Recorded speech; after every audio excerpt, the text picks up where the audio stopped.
Fórum, el valor del conocimiento. Bienvenidos, soy Wilmar Campo y esto es Fórum Académico.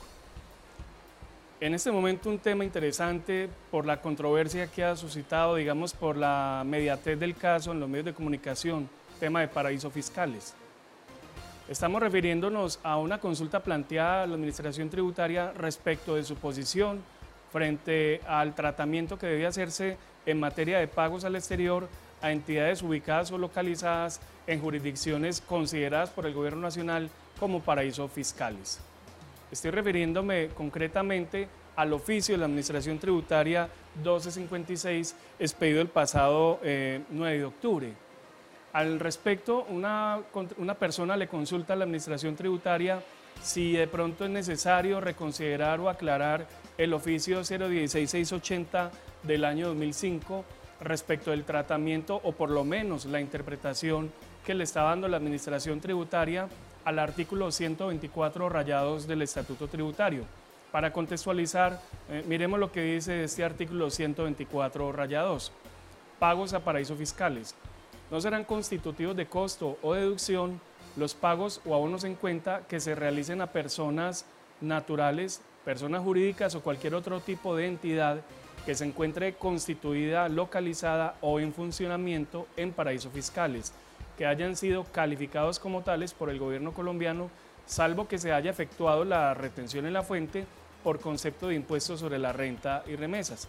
Este tratamiento no le será aplicable a los pagos o abonos en cuenta que se realicen con ocasión de operaciones financieras registradas ante el Banco de la República. Bien, en el oficio 016680 de marzo de 2005, miremos lo que planteaba la Administración Tributaria respecto a ese artículo.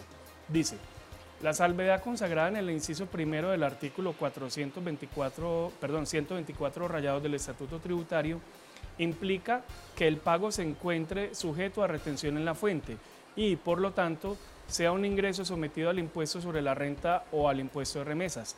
En esa circunstancia, los pagos o abonos en cuenta que se exceptúan de la limitación son los que, encontrándose gravados con el impuesto de renta o remesas, estuvieron sujetos a la retención en la fuente correspondiente.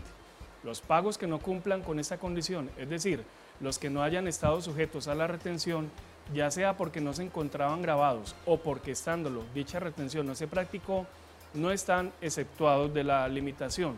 Entonces, este es el punto sobre el cual precisa la consulta la contribuyente, porque en el artículo 408 del Estatuto Tributario, en el parágrafo, se establece que los pagos que se realicen a una entidad, a una persona o empresa ubicada en una jurisdicción definida por el gobierno como paraíso fiscal, pues tendrán la posibilidad de ser deducibles siempre y cuando se efectúe retención en la fuente a la tarifa máxima en su momento del 35%, hoy tendríamos que hablar del 33%.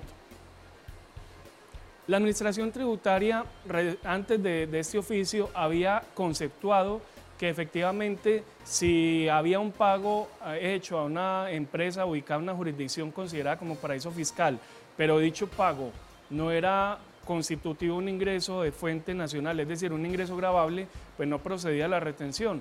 Ya estábamos en nuestra interpretación, pero ahora con este oficio reitera lo manifestado en el año 2005. Es más, en la respuesta a esta consulta ni siquiera cita el oficio anterior donde daba su posición diferente.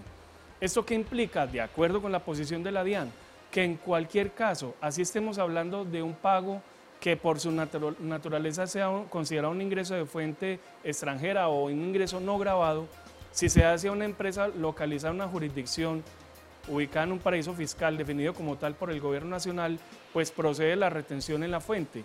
Y en los términos del artículo 408, pues esa retención en la fuente tendrá que ser a la tarifa máxima.